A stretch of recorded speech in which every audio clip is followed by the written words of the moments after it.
So please make yourself feel welcome.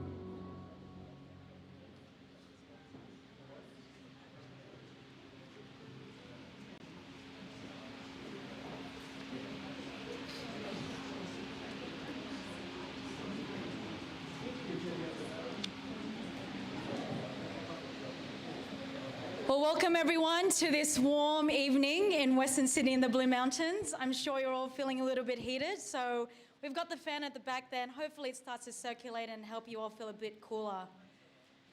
We are delighted to welcome you and the hundreds who have joined us on Livestream to our third and final Bishop Vincent Presents, especially on this Jubilee year of hope. And if you've been following along, our church is wonderfully celebrating the significant milestone in the life of who we are as a people of God.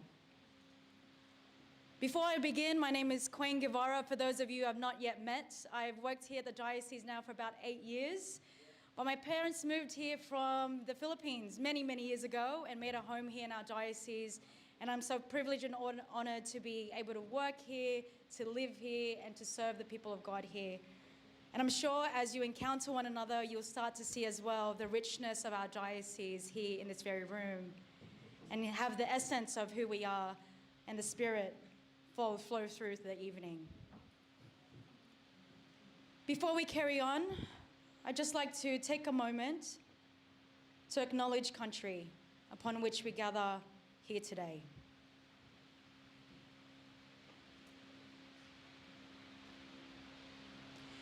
In the spirit of reconciliation, we acknowledge the traditional custodians of the lands in which the Diocese of Parramatta sits, the land of the Darug and Gundagara people.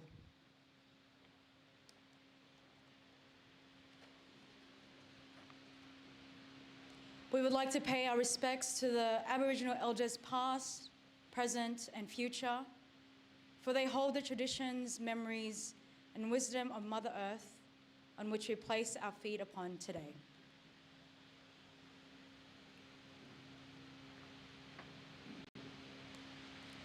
Friends, as we acknowledge where we are and our Creator, I would like to invite you to join me in prayer.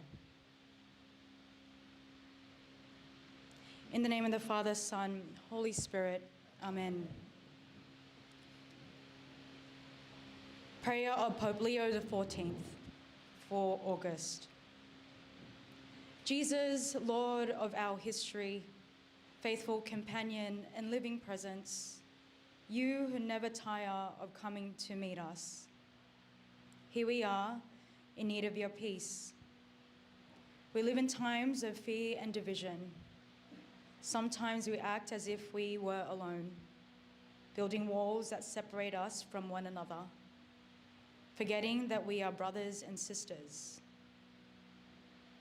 Send us your Spirit, Lord, to rekindle within us the desire to understand one another, to listen, to live together with respect and compassion. Give us the courage to seek paths of dialogue, to respond to conflict with gestures of fraternity, to open our hearts to others without fear of differences. Make us builders of bridges, able to overcome borders and ideologies, able to see others through the eyes of the heart, recognizing in each and every person their dignity. Help us create spaces where hope can flourish, where diversity is not a threat, but richness that makes us more human. Amen. Amen. In the name of the Father, Son, Holy Spirit, amen. Friends, I now move on to a couple of housekeeping. If at any time this evening you feel the need to go to the bathroom, you will need to head outside the room, which is just to the back there, to the left, and you'll find your way to the bathroom. We're doing something a little bit different this evening with question and answers. Obviously, we're in a much bigger space with many people in the room, so we're trialing something different tonight. As you enter the doors today, you probably would have received a little slip, And we're hoping that we can get more questions from the floor in this manner. So we will ask you to submit your questions at the beginning on these handy slips of paper. Does anybody have them with them at the moment that they can sort of, okay, just one. So if you're interested in writing a question, our team can hand you a slip, but I will give you just in this moment 2 minutes if you're keen to go to the back table, and Belinda can give you a slip and a piece of paper for you then to pop in the box over there. This will help us to go through the questions and identify how we can get through as many as we can. So let me just give you 2 minutes. If anybody would like a slip, Belinda will come around to hand you one at this moment.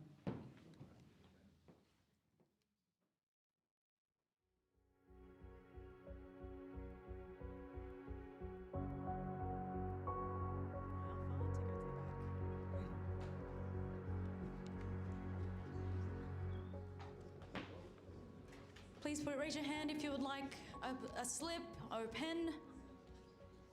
Just one here at the front, please, Belinda.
Just share one thing that you're hoping to hear tonight.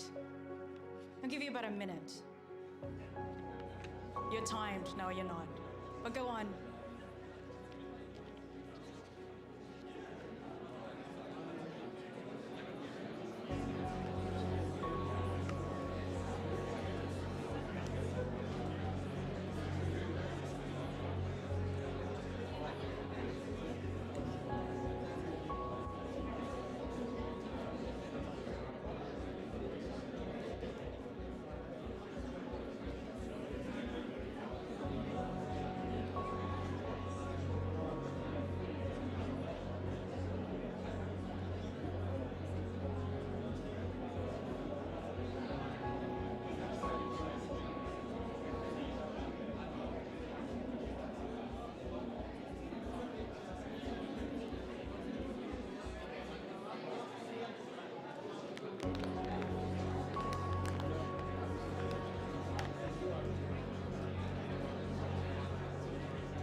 Okay, friends, I hope you're all warmed up now.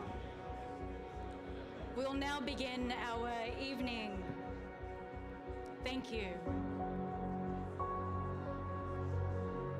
Thank you, friends.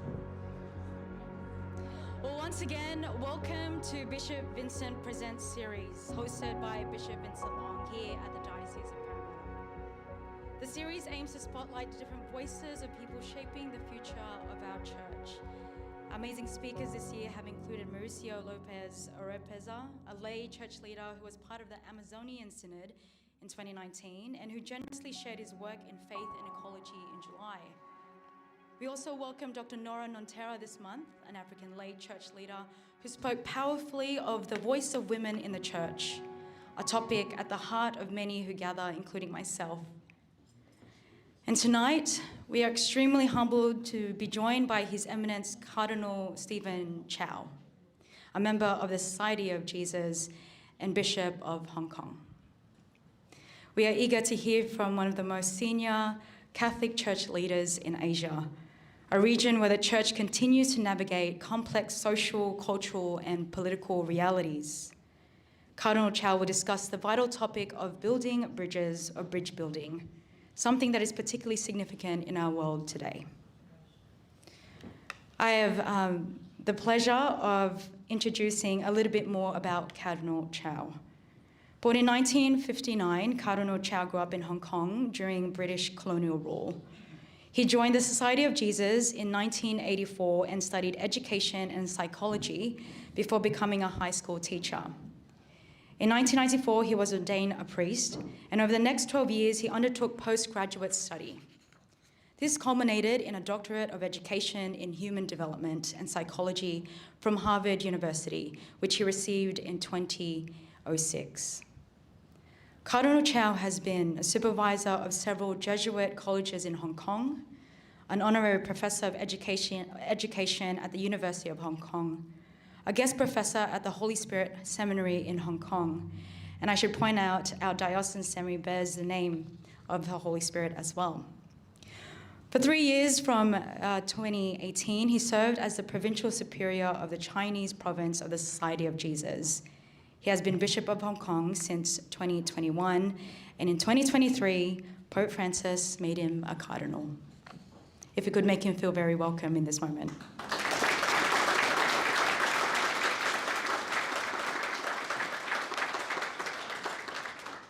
Friends, I'm also very pleased to introduce the person guiding tonight's conversation with Cardinal Chow, Father Richard Leonard. Father Richard is a renowned author, academic with a master's and a PhD, and a fellow Jesuit who will engage in a profound conversation this evening with Cardinal Chow. He's a parish priest of Our Lady of the Way in North Sydney and has authored several books, including his latest, which only launched last weekend, called Why God? Stories to Inspire Faith. As a valued friend of our diocese, Father Richard will help frame tonight's conversation with Cardinal Chow, drawing on his theological insight and academic perspective. His unique blend of pastoral care, intellectual depth, and Jesuit experience makes him an inspiring guide for anyone seeking to understand the faith today. Please also make welcome Father Richard. And I ask both Father Richard and Cardinal Chow to the stage. Thank you very much.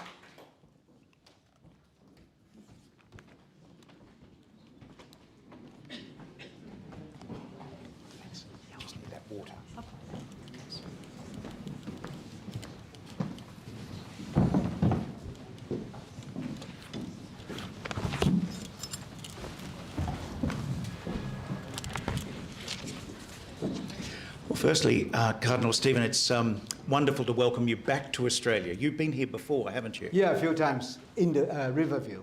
To Riverview? Yeah, I am still consider myself an educator. So I came as a Jesuit educator at the time. Wonderful, fantastic.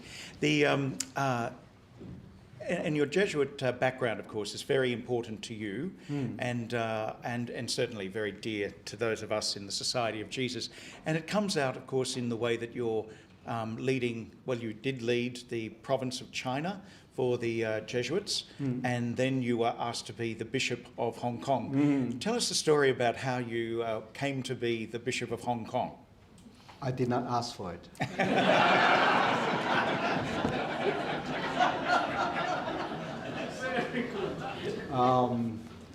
It's just that, my predecessor passed away rather shortly after he became bishop, before less than 2 years. And then the diocese was looking for, I should say Rome was looking for a successor, but been waiting and waiting and waiting for 2 years and still nothing. So people getting a bit impatient, and I even asked, when are we going to have one? Just find anyone. I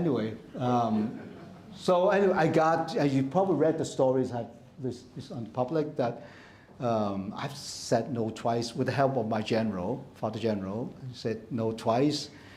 So I thought that was pretty safe not until Holy Thursday, 2021, then Father General, assistant, called me and say, Stephen, we need to talk. talk to Father General. So on Holy Thursday, I called Father General and said that, okay, this time, besides some cardinals talking to him, is a note written by Pope Francis himself. So he read me those things. And I said, wow. So, but Father General said, oh, Stephen. And that note said that he wanted you to be the Bishop of Hong Kong. He said, I agree. Personally. I agree Yeah. that Father Stephen Chow become the Bishop of Hong Kong, Yeah. Bishop, something like that. And Father General said, oh, no, it's not by holy obedience you have to go, all right? But I say, if you're Chinese, you know, 三顾愁勞. You know, the third time they come to you, it's hard to say no. And it's from the Pope himself, you know, and you had a vow of obedience to the Pope in mission. Yeah. So I know there's a nuance, like, you know, whether we need to listen to that type of mission, this type of mission, but the dioceses have been without bishop for almost 3 years by then. So I really don't have the heart. And you said yes, and thank God you did. I don't know why I should thank God or not, but Splendid. And I've heard you say before that that was on Holy Thursday, and then you hit Good Friday. and then Good Friday was really heavy, huh? Because I asked Father General, can you give me until like Monday or Tuesday? I respond to you. I need some time to pray. And then Good Friday was really heavy, right? But unfortunately, there's an Easter Sunday. And Easter is full of hope. You know, hope and energy and possibilities, right? So, and that kind of helped me. And I did ask Father General, I say, Father, if I became bishop, will I remain as a Jesuit? And he said, Stephen, you'll always be one of us. So I felt a lot more at peace going through my discernment then. Yeah. Thanks be to God. The General is a very wise man. Your responsibilities then became enormous, from the mission of the Society of Jesus then to the Hong Kong Diocese, and then fairly soon after, the Pope, of course, appoints you a cardinal. And it wasn't in the same consistory as Pope Leo? Was it? Yeah, not? the same consistory, but we didn't know each other. No. Yeah. He was had come as the head of the Congregation for Bishops, hadn't Yes, he? yes, And he'd yes. come from Peru. Yes. Quite extraordinary. And then you become a cardinal, and then a very important leader. Well, you were already an important leader in the Asian Church, but now a prominent one. And we want to talk about that tonight. But before we go to the Church in Asia and the issues that might be there, which we will do sensitively and appropriately.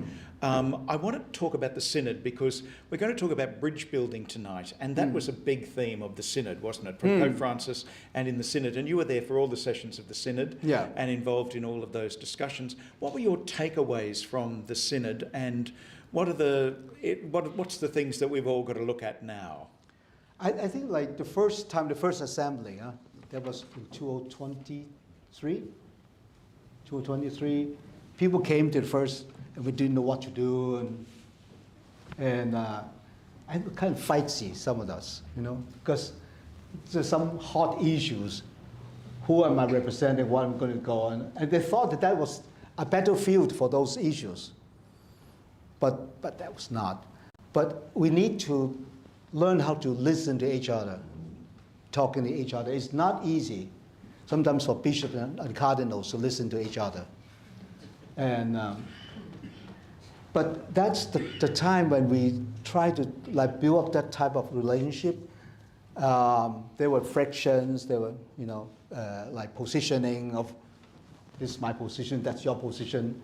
But eventually, the second assembly, because I think Pope Francis is very, very wise, and he has wise counsel.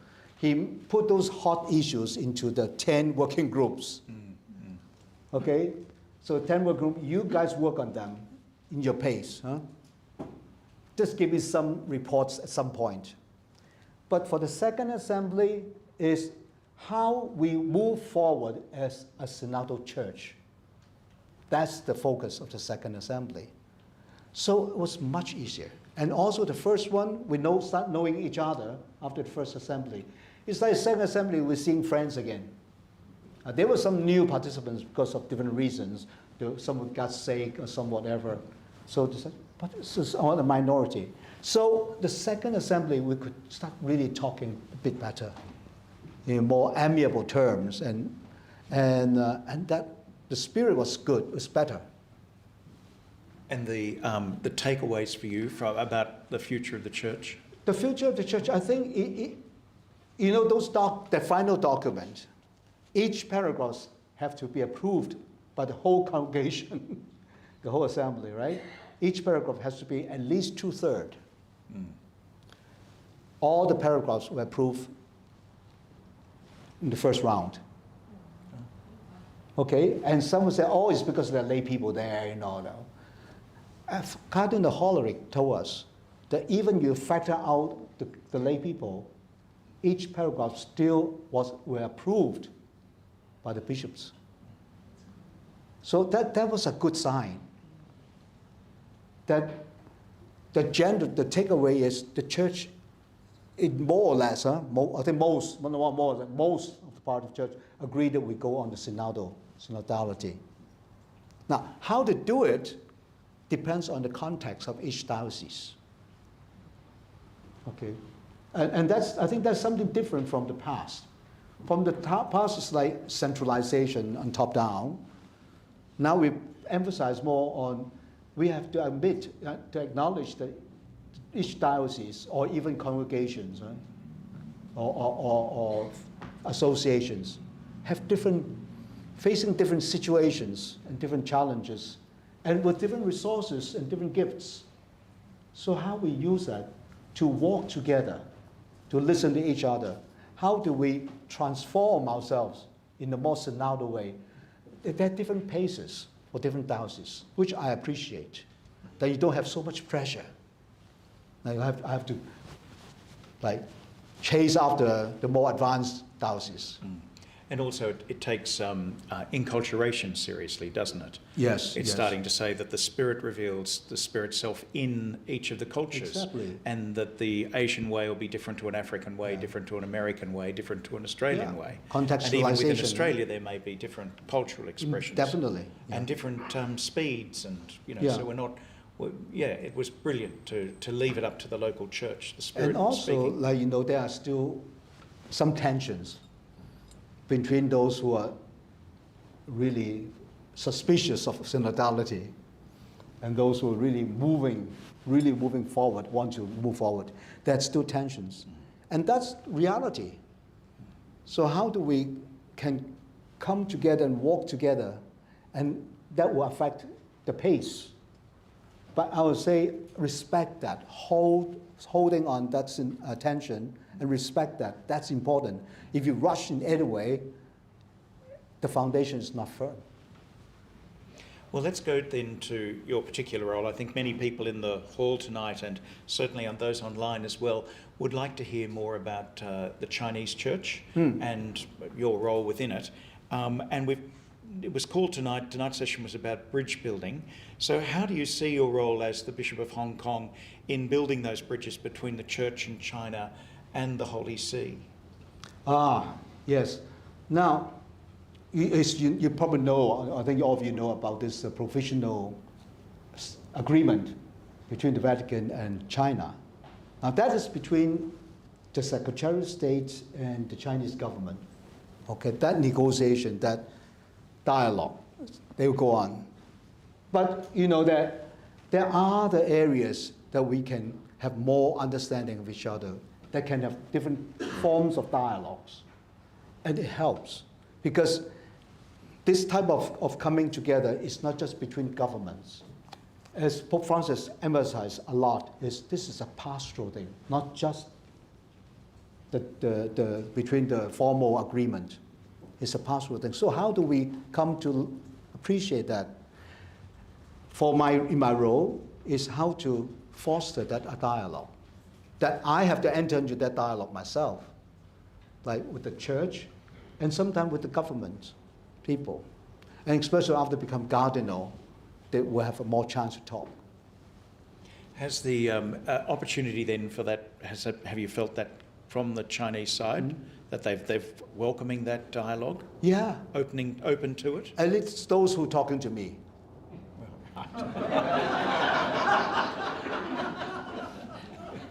You know, there's not one reality. Sometimes we want to make things easier, and we put in the dualistic paradigm, only this or that. But many things are very complex. So even in China, even within the government, they're not just one voice, they're different voices, like any governments.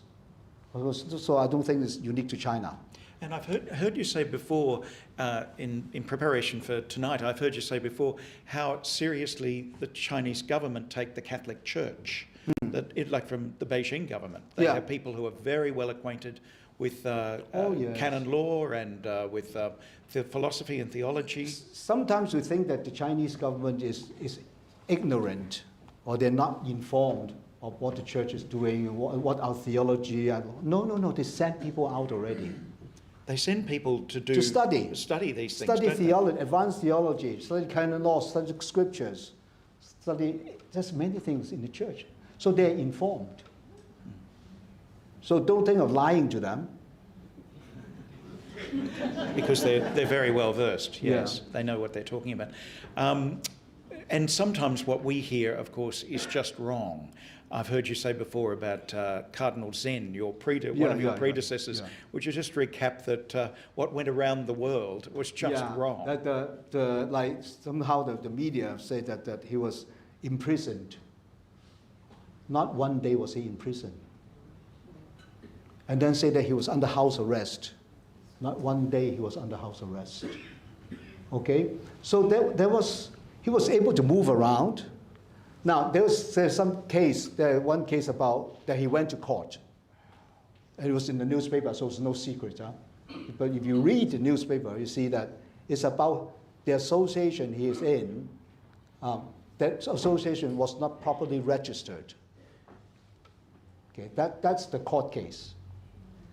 But there's another case which is like about funding issues and helping people who are seen as counter government. Okay, that case is not a court case. Okay, but that is like under investigation. But I don't know for how long. Yeah. But the news then we get here is the imprisonment, the house arrest, and it's just not true. And we have to cut through that and listen very carefully to who's saying this and what their agenda might be. Yeah. You've talked before, I know, about synodality within an Asian context, and particularly about walking together. That's a very important theme in your own teaching and leadership. Will you tell us about what's the different flavour of that synodality and walking together? How do you try to live that out, both in Hong Kong and also with your relationship with the wider Chinese church? Remember, Cardinal Chow was in Hong Kong recently. He came to speak to us about synodality. And someone asked him about, so in what way do we do synodality? What can you tell us? And Cardinal said, which I totally agree, if I have an answer I give you and you follow, that's no longer synodality. Right? So I have to continue to discern with my people what synodality means for us in Hong Kong, the Diocese of Hong Kong. I don't think I can rush through it. No, one thing I don't agree is in order to do my assignment and hand it to Rome, now I have done my job. That may not be the best way to handle synodality. We really need to help our lay people to really feel that we are taking it seriously. And if we need a little bit more time, we need a bit more time. But at least as we're moving forward, as we say, Rome respects our own paces. So we're moving forward, I think that's good enough. Okay, I'm not trying to slow down or do nothing. But we need to respect, and discernment is not an easy thing, communal discernment, especially in a big thing.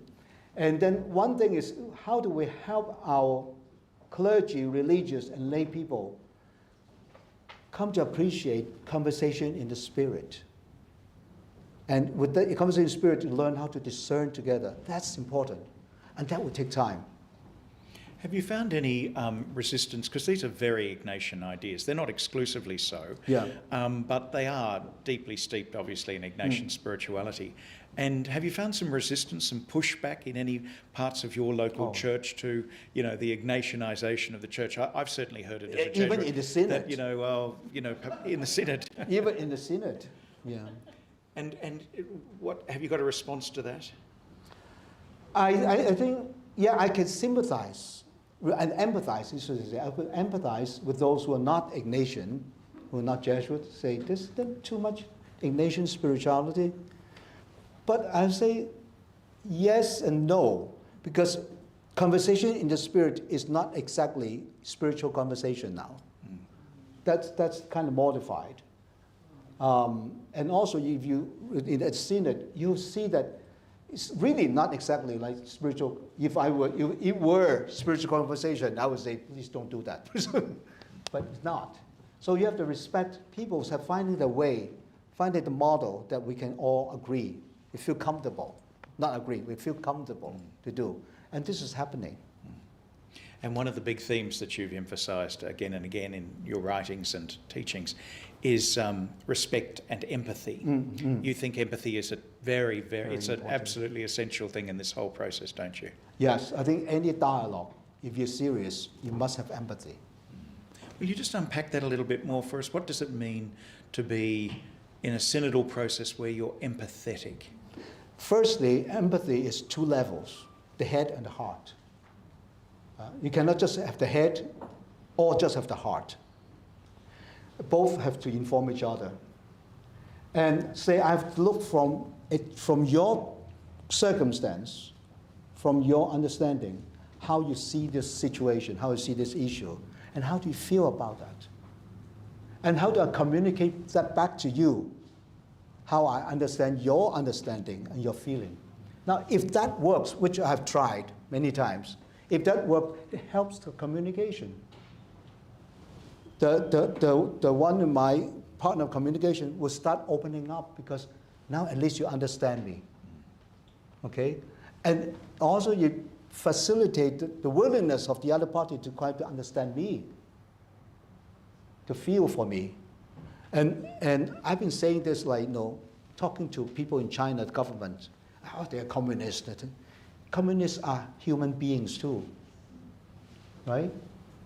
And they also have hearts that yearns for love, that yearns for respect, that yearns for understanding. Okay? Yes, there's sometimes the approach, I don't quite agree, you know, and there's something, the atheists, some things that I certainly don't agree, but they're human beings. So, and they have families. And they have families, they have families. They have their own personal struggles. And they have their own desire for the country, which is not bad desire. So if I come to understand, help them to see that I understand and I appreciate that, it helps them to also start to understand where I come from and how I feel about the issue. Then we can meet in the dialogue. And start with a common shared humanity. Yeah. And with an empathy, and then you find that that's reciprocated. Yeah. There's one thing I also want to mention that is I really, you know, in the first book, Genesis, God created us in God's image. Imago Dei. That is important because it means that every human person has a good nature. There's goodness in that person. So I count on that. So when we talk to that, you can just say, that is a person with goodness, and they aspire, they desire goodness too. Yeah. And also taking the best possible interpretation of what someone might be doing or what they might say. Yeah, that's the Jesuit thing. That's the Jesuit thing. Yeah. Well, we can't. They help may not it. come across that to you, but we can't help ourselves. But it's important. I think also the other thing that you've talked about before is how complex it is in terms of multi-faith. That your context is a very strongly multi-faith, of which Catholicism and Christianity is in fact a minority. Yes, yes. So would you just say a word about the plurality of Asia now? Because it's actually, there are thriving faith traditions, aren't they? and maybe their relationship to the government, how that might work out right now, what the situation might be right now? I think in Asia, we must engage in the religious dialogue. Without that, we simply cannot exist, because it will be very difficult. And because we are a minority, like the Catholics in Hong Kong amount to about 4%. Only 4%? Yeah, Catholics. So some people say 5, or say around 4 or 5, that's all. And we have 7.5 million in Hong Kong. But yes, we do. We have our influence in Hong Kong. We have over 200 schools, Catholic schools in Hong Kong. We have Caritas Hong Kong, which is very big social service, really have impact on ordinary lives. But as a religion, we are small. Now, my predecessor, Cardinal Wu, back in the 1970s, I think, started up with getting the other major religions, like Buddhism, Taoism, Islamic, other Christian denominations, and then Confucianism. Confucianism in Hong Kong is a religion too. Okay, we come together and we have meetings. We have encounter a few times a year. We have other activities, and that is a civilian, okay, not a government thing, and that really helps. And people are really appreciate that, because together we promote some kind of stability for Hong Kong, for society. And you actually come together, what, a couple of times a year? A few times, yes. More than a couple. Okay, and talk about what? There are issues. There's sometimes practical issues, but sometimes we have something on ecology. So how do you promote ecology and get young people involved also? Not to get people to turn to my religion, to your religion, but it's really to help people appreciate the values that religion has, and like in the context of ecology. Okay, and then help people to understand. So Laudato Si would have been a great platform for us to be able then to make all those contacts with other world faiths. Definitely. And on a respectful, open basis. And it's less controversial, isn't it? Yes, that would be less controversial than some of the other topics I imagine you have to address at some stage. What are the big pastoral challenges for you in Hong Kong right now? There must be a few, I imagine. Yeah. Well, since 2019, the movements, the social movement in Hong Kong, and the pandemic, we have lost over 300,000 people. Not because they were killed by the pandemic, no. They emigrate. And because of the national security law also. That really hits people hard. Were these foreigners, or like they were foreign born? Local. They're foreigners and local, but local mainly. And then those are the 30 and 40 years old family. They brought their children and emigrate, some to Australia, many to UK. And these are we'll say, the next generation to receive the baton, suppose, leadership. And they bring the children with them. And that affects the church greatly, because some of them are Catholics, right? So you can see now in the diocese, there's a vacuum among the 30, 40 years old. So the 50 and 60 years old, the lay leaders, they need to hand on the batons to who? 20 years old. Okay? So that creates some conflicts. So formation is a huge issue. Yeah. We need to really reach out. Something I think the Catholic Church, our issue is we always sit around and wait for God to send people to us. But I see other Christian denominations, they don't do that. They go out. Okay? I don't think that we need to learn a copy and paste type of thing. But certainly, like Pope Francis said, extending the tent is not enough. It's good, we need to enlarge our tent, but we need to go out to bring people into the tent. And when you, like a couple of you, year before last, I think it was, you invited me to do a day with your clergy as an in-service, and it was a great honour and I was delighted to do it, but I was absolutely surprised at how foreign-born clergy was still significant in your diocese. Like in that room at your curia, there was, in Hong Kong, there was an extraordinary number of foreign-born priests clearly still working, and wonderful, generous men who are there. And I was quite surprised at that. I was surprised there weren't more local clergy, but it's still heavily reliant on overseas clergy, isn't it? We have about 280 priests. Only of the 280, only 60 are diocesan priests, and the 60 including retired ones. So you can imagine, huh? And the religious groups also, they want to recruit vocations too. And we don't have that many young people. It's like, I want to sign up. No. So that's a delicious tension for you, from having been the provincial of the Jesuits and trying to get people into the Jesuits, now to saying, don't join the Jesuits. No, I didn't say that. No, I never said that. I said to people, to young men who was considering the Jesuits, I say, I'm happy that you consider Jesuits. I'm happy you consider diocese. There are many rooms in my father's house. Yes. I want to go back to the contribution that the Church of Hong Kong, which it is quite extraordinary. Only 5 million, did you say? How many? 7.5. 4 or 5% of the 4% population. Yeah.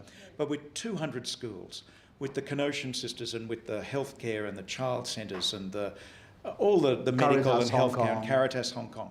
It's an extraordinary contribution to the life of Hong Kong, isn't it? Yeah. Now, attention in Australia, which I imagine you've resolved because you see the schools and the works as evangelical, but sometimes there'll be people in this country who'll say, we shouldn't have anybody in our schools who isn't Catholic.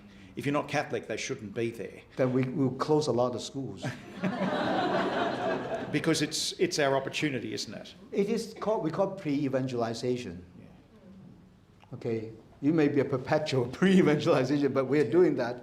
And then the fact you see that quite a number of civil servants and government officers came from Catholic schools.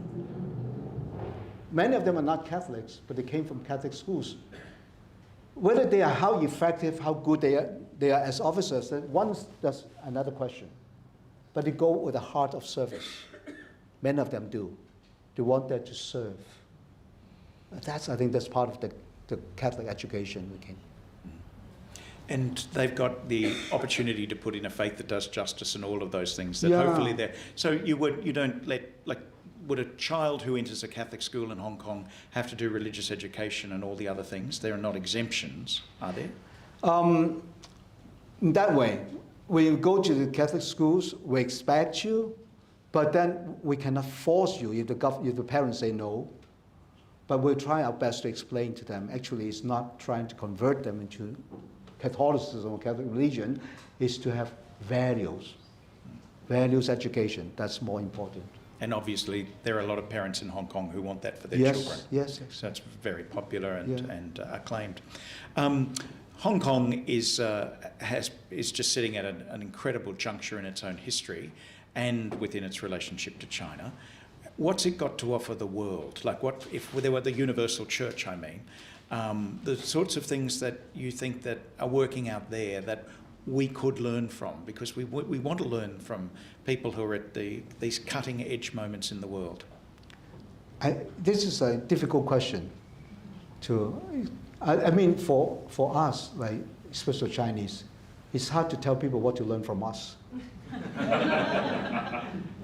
Yeah. That we're not used to that. But I think, Hong Kong, we're also at a juncture. We're also trying to creating a new reality. The Hong Kong now is not the Hong Kong I grew up in. Okay, it's changed a lot. Can you just enumerate some of those changes? What would be the major ones? Well, I would say that the different way of expressing ourselves are different. The way the politics are run are different. And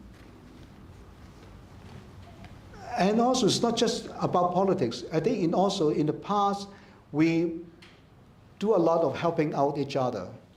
Now we have become more and more like the rest of the world, dividing ourselves according to ideology. Or someone say colors. Okay? And I think this is sad.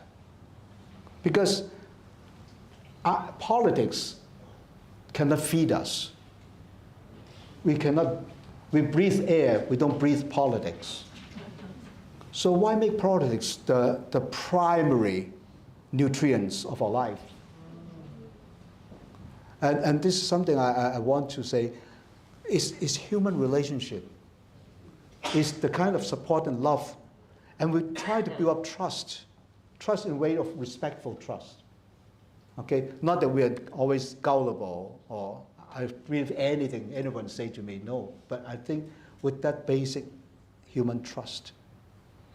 Well, it's the person you trust the most is the one who actually has the ground then to tell you the truth. And you can listen more carefully because you've already got a trusting relationship. Also, I remember a professor told me, he said, no, my best friends are my enemies. Why? Because they would tell me things that I should listen. Not that the enemies are always so kind to tell you the truth. Sometimes they will also twist things to hurt you. But sometimes good friends will tell you the truth too. But in general, people don't. They don't want to offend you, especially if there's interest involved, right? But enemies, sometimes they will. I don't want to be stereotypical in my my assessment of the Asian experience, but saving face is what's considered to be very important, and so that's not being nasty or stereotypical or anything. No. In what way does that work itself out then in the way that you do pastoral relationships and even dialogue with governments, both in China and in Hong Kong? Yeah, good question though. I think one thing is in the West, you say things very upfront, openly, okay, directly upfront. I think that works in the West. But in the East, I would not say just China, but certainly in the East, definitely China. If you continue criticizing another person publicly, okay, and directly and sharply, the other person is not going to listen to you. Right? And I said, communication 101. Why do you want to communicate? Because you want the other person to hear what you say. Whether they agree or not is a different story, but at least they can hear, they're willing to listen, to consider, right? But if I can do this publicly and openly, and then to a point they don't no longer want to hear me, every time I open my mouth, they shut up, right? They close down. Then I lost. So we have to consider that type of cultural relationship to give face to people. But privately, on another more indirect way, maybe you can do that, which I have tried and it worked sometimes. Okay, and if you can reach the person and you see that I was being genuine, I was sincere, I'm not trying to be nasty or to hurt them, but to help. How about this way? What do you think? Opening up more dialogue. That's the bridge building that you've been very strong about. You know, young adults are a huge issue in your church and in mine and here. How do we attract young people? How do we keep them? What are they looking for? What are the answers that, or what are they offering us actually before we offer them anything?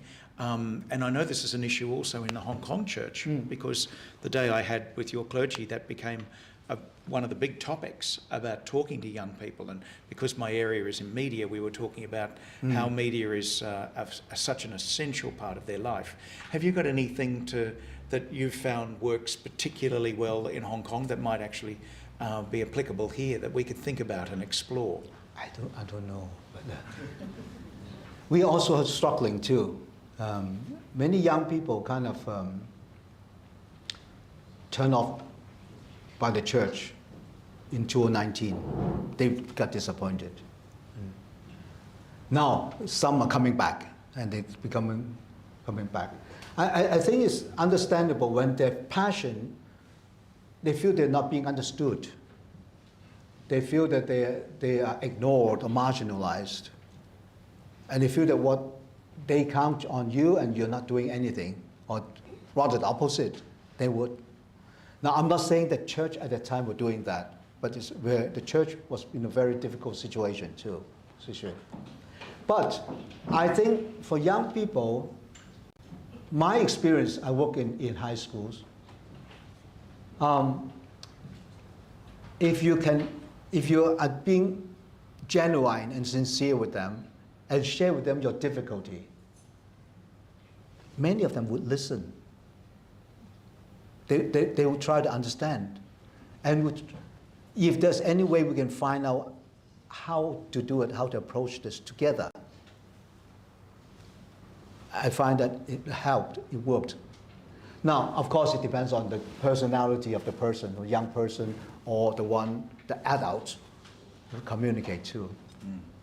But I think with respect, I really think that we must have hope in our young people. The more I work with young people, and you look at the World Youth Day or the Rome, the Jubilee Youth Day, I say if I were in the position, I'll die. The condition was pretty harsh. But they go in there with the passion and they adapt. They understood. They complain, but they're fine. Well, that makes them human, doesn't it? Yeah. Yeah, it was there, and it was boiling hot, and there wasn't enough water, and there was lots of other things that were going wrong. I don't know why they always have that World Youth Day in summer. I don't. Yeah, here, but this is only once. Yeah.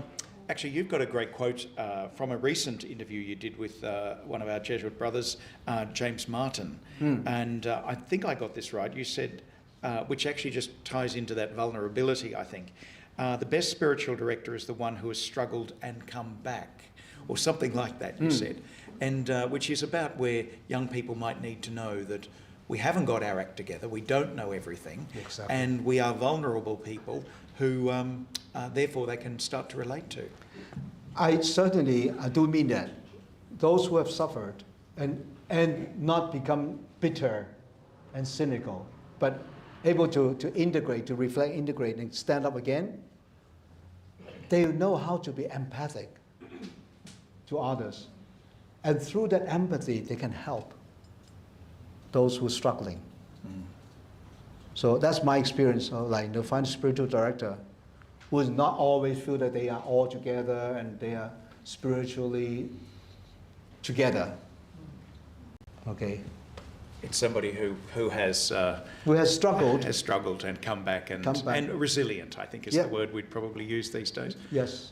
But they are prepared to share that vulnerability. It's true of the church, isn't it? Once upon a time, I think the church gloried in being together and fortress mentality, and it might have worked in that time, but not now. I don't think it works that strongly. I think we need to learn how to apologize, willing to apologize, especially young people. Okay, and they learn from us that they can apologize too. It's okay to be weak. It's okay to goof up. It's okay to make big mistakes, and that I'm not perfect, far from perfect. But can we walk together? It's a terrific theme of humility in a lot of what you've said tonight, about building bridges, empathy, vulnerability, trying to do things in another way rather than adversarially. Yeah. Because one of the things the West does is, like, our whole political system is built on, and our courts are built on being adversarial. You fight your case, you argue your case. Yeah. And there's quite a different flavour that's coming through what you've outlined tonight, which is sort of so It's so perfect for the synodal process, isn't it?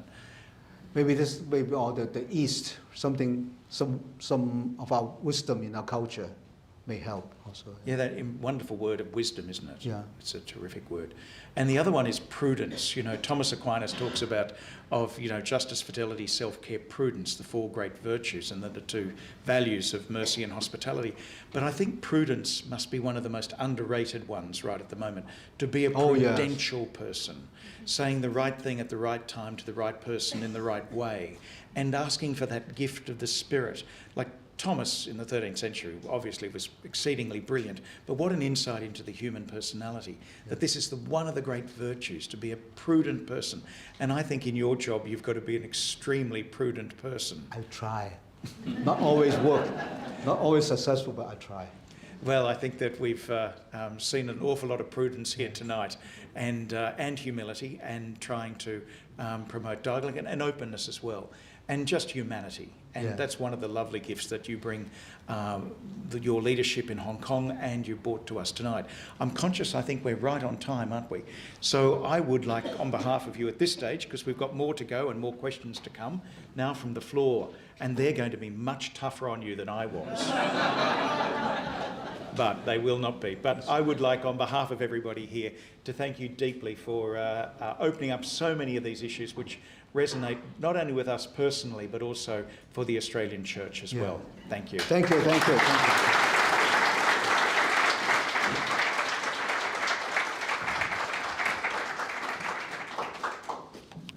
Thank you, Cardinal Chow and Father Richard, for that incredible conversation that you had on stage just then. There's been a number of things that have really stood out to me. I think one of the things that is resonating is this importance of empathy and vulnerability. And it's absolutely some of the experiences that we've had on our synodal journey in the Diocese of Parramatta. So thank you for echoing that and affirming that in our own experience of synodality. Just for the moment, I'd like to give you all a bit of a break. I'm sure that you're all sitting with a number of the things that were said on the stage. In that short break, I do invite you to write down any questions you may have. Grab some tea and coffee. Hannah at the back is more than happy to assist you. And please take a bathroom break if you have to. I will call you back in about 5 minutes, but please take your break and we'll be right back with you shortly. Thank you very much.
So far OK 啊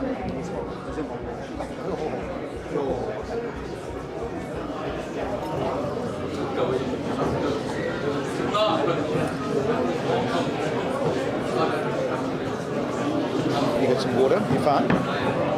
Yes.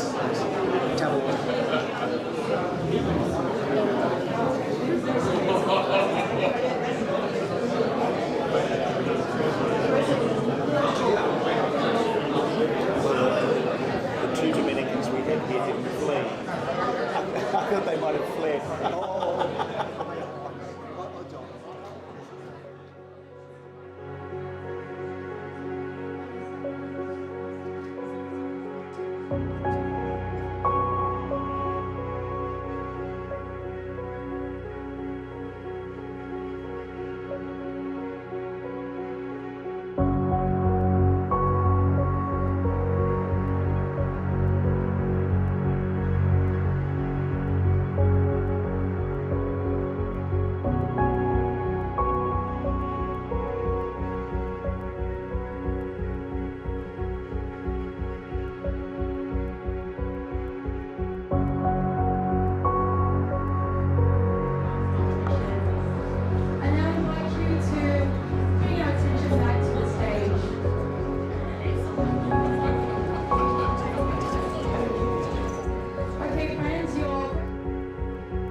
What can we learn from Matteo Ricci about building bridges between cultures?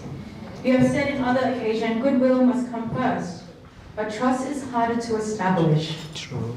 What practical steps do you see as essential for moving from goodwill to genuine trust? Very good question. I think if I had the perfect answer, I would not be sitting here. For me, Matteo Ricci talk about dialogue, but the foundation, his first thing he talked about is friendship. How do you make friends? Okay, and that's important, and that may be the kind of way to answer that trust is. Do I have the intention of making friends, befriending, and without that ulterior motive, I want you to do something for me, is that I'm genuinely wanting to try to listen to what you have to say to me, and I hope you can listen to me. And not agreeing, you don't have to agree with me, neither do I have to agree with you, but I think it's important we understand each other first. Usually, it's with empathy, at the end, after empathy, you acquire that, it'll be easier to entertain the reasoning, the difficulty of the other side, the other party. I don't know whether you want to tell that story. It's not on. I don't know whether you want to tell that story or I will, but about the clocks, about Matteo Ricci sending in the clocks to the emperor. Do you remember that story? There are different versions. Well, I'll tell you the correct version. So, Michele Ruggieri and Matteo Ricci get to Beijing, or to Beijing, and they're with the scholars, and they're already, mathematics and astronomy and all the things that they had to offer at the time. And they discovered that the Chinese absolutely loved European clocks, and the more working parts, the better. So they were fascinated by them, and that wasn't something that their culture had. And so they sent a letter back to the Jesuits in Europe to say, send as many clocks, exotic, moving, wonderful. And they sent a couple of clocks into the emperor. They hadn't been in to see the emperor, and they couldn't get in, and they were trying to crack it. And so they sent in these clocks as a gift from the wise men from the West, which was the title they had in the circle of scholars. Yeah. And when they went in all right, and then a couple of days or weeks, I don't know, that detail escapes me. Stop working. Yeah, they stopped working because Matteo Ricci and Michele Ruggieri, the two Jesuits, had sent in the clocks all right, but not the key. So they were sent for by the emperor to make the clocks work again. And they wrote these letters back saying they walked around and they inspected it all very carefully, and then they took out what was like a little tool and went click, click, click, click, and it started working again. You need to wind up the clock. And meanwhile, they were having a conversation with the emperor and the inner sanctum of the court about all the things But they not wanted. the emperor. Not Ricci, the emperor. Ricci has never met the emperor. Well, that's buggered my story. Yeah, that's the sad part. But he was able to talk with the senior government officer. I much prefer my story. So there are different versions. Very good. Thank you very much. Cardinal, we have another question. This time we're focusing a little bit more in Hong Kong. Yeah. Where do you see the Church's position in the next few years? Can the Church prosper and grow in Hong Kong? I think the question, what's behind it is the religious freedom. There was also saying that the religious persecution thing. I want to invite any one of you, every one of you, to come to Hong Kong and see for yourself. Because I think that's important. I sincerely say that religious persecution per se is not happening in Hong Kong. I also checked with other churches and religions in Hong Kong. None of them said they have experienced that. No. And I believe China, Beijing, wants to keep the religious freedom intact in Hong Kong because Hong Kong is important for China, still important, if not for the financial thing. Okay? And so common law, religious freedom, all this are important for people to believe in one country, two systems. Now, of course, some people say that now the two systems dead. I think we keep on revising our understanding, our further understanding, let's put it this way, one country, two systems. It's like the provisional agreement, the Sino-Vatican agreement. It takes time to think, for people to work out the edges and the corners and the misunderstandings. Okay, so I think at the moment we still enjoy a lot of freedom. I can still come here. We can still ordain a priest. Religious education in school still possible, no problem. So, but of course then they add in the national education, that part of it. But how do you teach? I think that's important, okay? And how do you have religious education and national education come together? I think that's the art of education. Thank you, Cardinal. A slightly different take, but I think quite connected. This person asks, I heard in Hong Kong that the RCIA program is 2 years long. In Sydney, most are much, much shorter. Would you ever consider shortening it? And why, in your position, why, in your opinion, is a program required to be this long? Are there any partial advantages or disadvantages to this? Some people said, the Jesuits, how come our formation is so long? Yeah.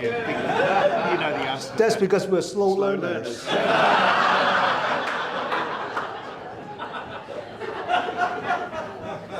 So that answered the question. No, honestly, I think it exists before me. And for 1.5, it's not 2 years, it's actually 1.5 years. And after that, you still have like about half a year just to follow up.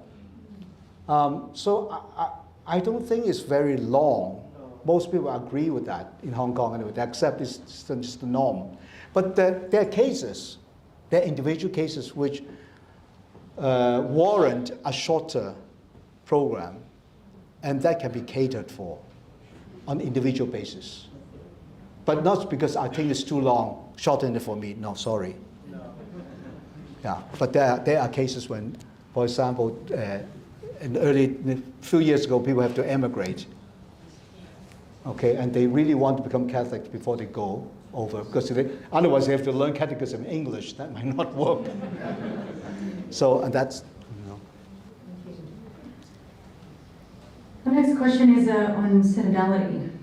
The term synodality is sometimes seen as vague or unclear.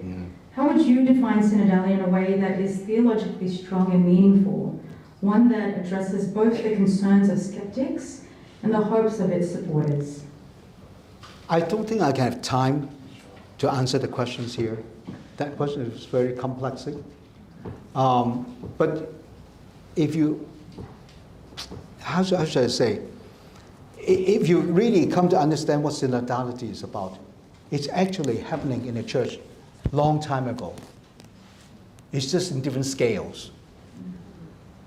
That in this diocese, in Australia, lay participation is not something innovative.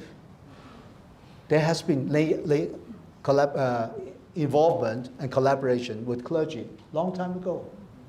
Okay, it's just that now with synodality, we learn to listen to each other and understand and walk together. That's it.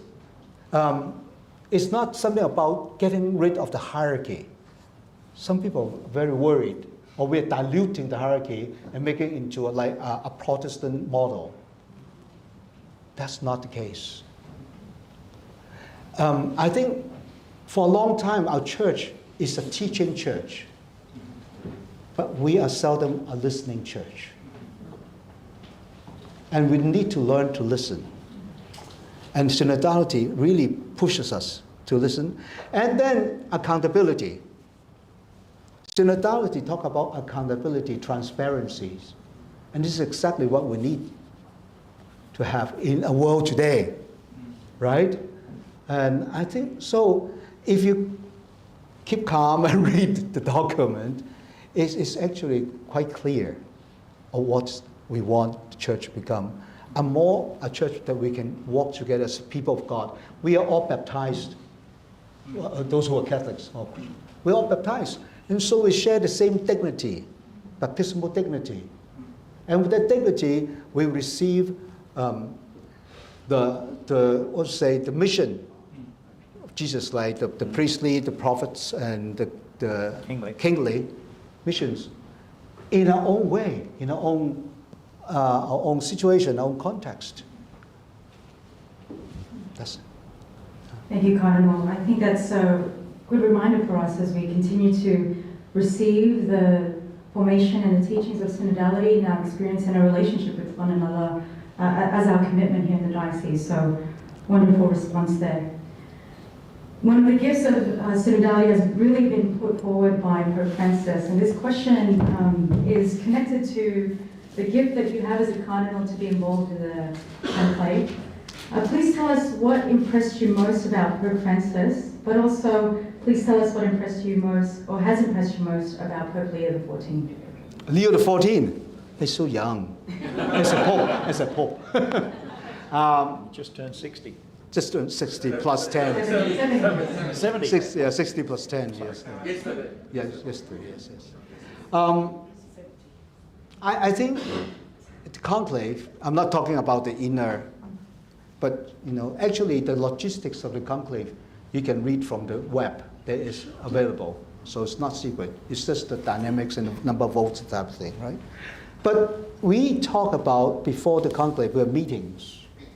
The cardinals have meetings. And what type of church we are in now, what's the situation, and how we're going to move forward as church. And it's so in a way, what kind of a pope, right?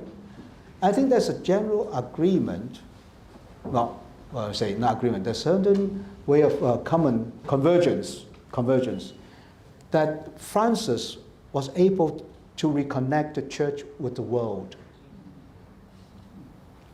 Hence, you have over 400,000 people turn up for his funeral. Okay? It's just after his death and funeral, it's only a few days. Most of them I'm sorry, I can't say most. Not all of them are Catholics. There must be a number of them, maybe a good number of them are non-Catholics. They came because they want to pay respect to Pope Francis. I think that's important. We have 6,000 journalists in Rome for the conclave. The interest, the level of interest of the conclave of the next Pope, paid by the world, the international community, is astounding. Because of Francis. Because they feel that, wow, this Pope is not just a Pope for the Catholic Church. This Pope has a lot of impact on the world. And it really, in a way, Pope Francis has helped a lot of people outside the Catholic Church too. Right? So I think that's what it is. Francis, the most endearing part of it, he's a pastor. He's a pastor and he talked about mercy. That's something that really hit me the most. The year of mercy, extraordinary jubilee of mercy. I think that is one of the hallmark of his papacy. And so, Pope Leo, I believe so far, and I think that he said that he will take up the direction of Francis. Now, Leo is a different person. He is not Francis. So he will do it in his own way, which maybe seems to be a bit more moderate. Yes. Okay, more moderate. And maybe that's what we need at the time also. When Francis shaking up, and now you need a more moderate person to give people peace and calm. But we'll move forward. Anyway, we'll move forward. Can I just ask you, a lot of people said an American would never become the Pope. And one of the things they miss is that, or they've chosen not to reflect upon, is that Pope Leo spent 25 years in Peru all up. And he's a joint Peruvian United States citizen. So that's a huge amount of his life and experience.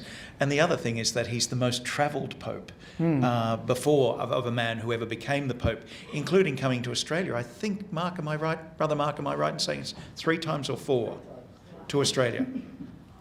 4 times to Australia, including to Mariba, and we hope we've got people from Mariba watching us right now. In the Atherton tablelands, like, what Pope has been to Mariba? And this man, when he was Prior General of the Augustinians, went around the world, and that just changes the way that you then become the universal pastor, doesn't it? He's had such an experience. People said that no Jesuit will become Pope also. Never say never. I'm not saying never. Cardinal, we have one more question for you. Recently, on the 2nd of September, you met with Pope Leo XIV. Can you share with us what you discussed at that meeting? No. Well, that's a good way to end. Can we give them No. Actually, I can say something. Okay. I can say something. Pope Leo struck me as a person who is actually very approachable. He's peaceful, serene, peaceful, and you can really talk to him. At least I could speak to him in English. That helps a lot. And I was able to talk to him, because one thing I think China also keen to know, Chinese government, I know, what type of person he is. Is he going to continue with the direction that Francis took, dialogue with China? I want to assure you, China is also, they're also keen that the relationship would continue. And Leo said yes, he agrees the dialogic relationship should continue. I think that's important. And as you said, Leo is the least American among the American cardinals because of his background, his missionary background. Yeah. Okay, so I think a lot of time we need time to understand Pope Leo. His first exclusive interview is going to be published soon. So I will read it. I certainly want to read it, but I encourage you to read it and try to know the person. And not just from hearsay and some Facebook, someone writes something on him. But his exclusive interview is a way to come to know him. Thank you, Cardinal, and thank you, Father. Can we give them another round of applause? Thank you. You're very kind to me. I would invite you to please stay on the stage. Friends, as you know, the series is called Bishop Vincent Presents, and Bishop Vincent is in the room tonight. So could you please make Bishop Vincent feel very welcome as he responds to us.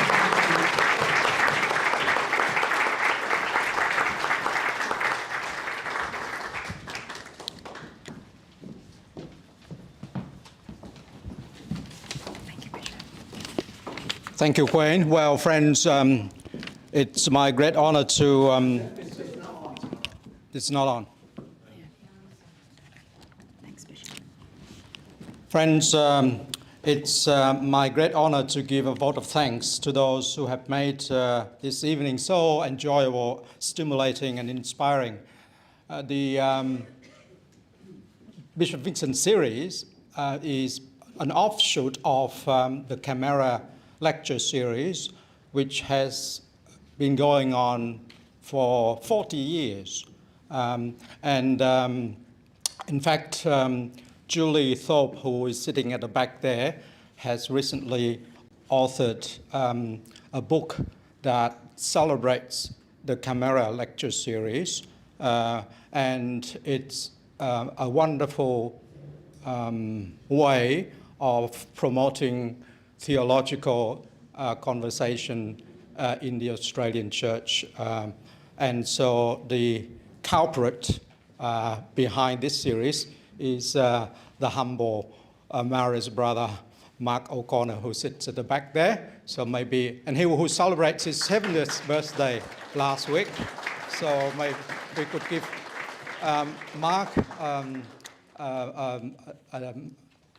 a vote of thanks to his team, the communications team at the Diocese of Parramatta as well, who have worked very hard to not only promote this series, but worked in different ways to make it available to the broader public, especially through the podcast and the online version. I'd like to thank you, Richard. I'll save the best to last. For facilitating the conversation tonight in a way that only a fellow Jesuit can. And it's been a really most enjoyable conversation, and I can testify from my own perspective sitting at the back there, and I'm sure all of the people here, as well as those who follow online, would share similar sentiments. I'd like to thank, of course, our guest speaker, Cardinal Stephen Chow, for agreeing to venture down under and giving us such a delightful and profound and engaging lecture tonight. Stephen and I are both members of religious orders, He's a Jesuit, as we well know, and I'm a Franciscan. Well, the Franciscans and the Jesuits have had a long and checkered history, haven't they?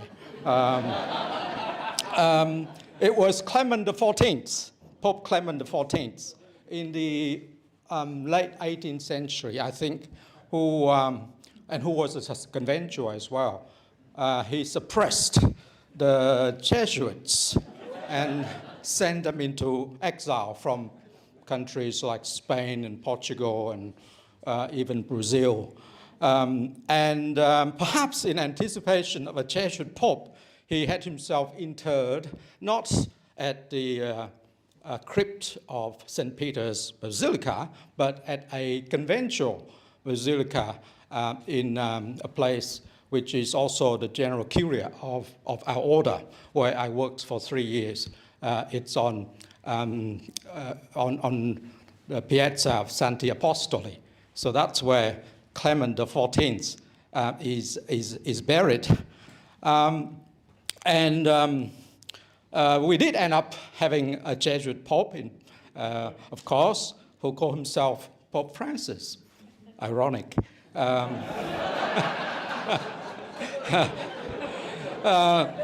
Some of his confreres who died before the order was restored must have been turning in their graves. But God does work in mysterious ways. So the enmity between the Jesuits and the conventuals is all forgotten. At least that's what I hope. Cardinal Stephen, of course, has an unenviable job, one that requires great wisdom, integrity, and strength, and I think a lot of quiet diplomacy, fortitude, and as Richard said, prudence. Jesus said that the disciples must have the shrewdness of a serpent and the gentleness of a dove. I've met a few Jesuits who have the latter requirement, but I'm not sure about the first requirement.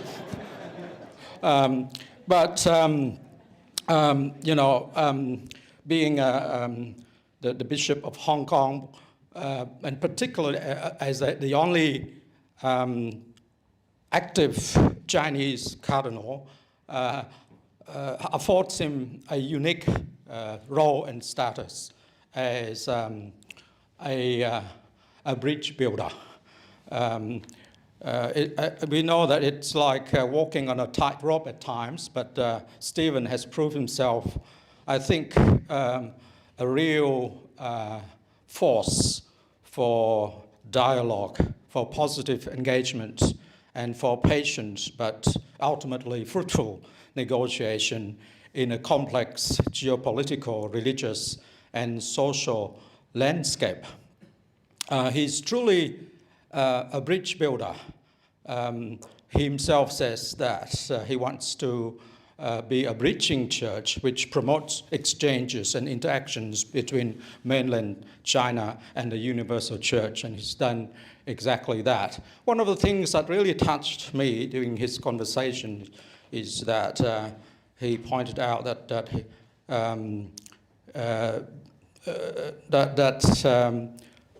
being a junior partner in the conversation or in the dialogue with the Chinese Communist government, beginning with the shared humanity, the shared hope, the shared pursuit of the common good, and so that strength that comes not from being a dominating power or a dominant role as the church in the West enjoys. You know, one of the images I saw in the recent protest in London was this image of a guy who took part in the rally, and he got up to the statue of the lion somewhere in central London, and he stood up and he showed the the Union Jack, and on one hand, and on the other hand, he had the cross. So I think the message there is we want to recover or perhaps restore a more assertive Christianity, a more triumphal or even Christendom Christianity in the midst of a, multi-faith, racial society that the United Kingdom is becoming. And that's a very different tact to the way that the leadership of Stephen has promoted a much more, I think, a much more gentle and yet a much more patient, a much more prudent way of dealing with the government of China, and from a position of not of power, but a position of vulnerability, from the position of even powerlessness, being a minority in the society. So I think that's something for us to reflect upon going forward in a very increasingly secularized but also polarized society, as we have seen. So we're not immune from the global trend that we see in the United States or the United Kingdom. So I think it's been very worthwhile listening to Stephen and reflecting on his message of engagement, of dialogue. So thank you, Cardinal Stephen, for your deep faith, faith that's steeped in your Jesuit spirituality. And thank you for the very thoughtful, learned, and inspiring lecture tonight. And the Church in Australia and here particularly in Parramatta are so honored to listen to you in person and to be inspired, to be challenged by you. So let's put our hands once again together for Stephen. Thank you, Bishop Vincent. I might ask Bishop Vincent if you could stay here, and I invite Cardinal and Father to come to the floor. We'd just like to present you with a small token of our gratitude for your time today. If we can continue the warm thanks to our guests tonight. Awesome.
Thank you, friends. If I can just ask you to stay in your seats for a moment, we'll just take a group picture with the three of our friends here. Thanks, Fons.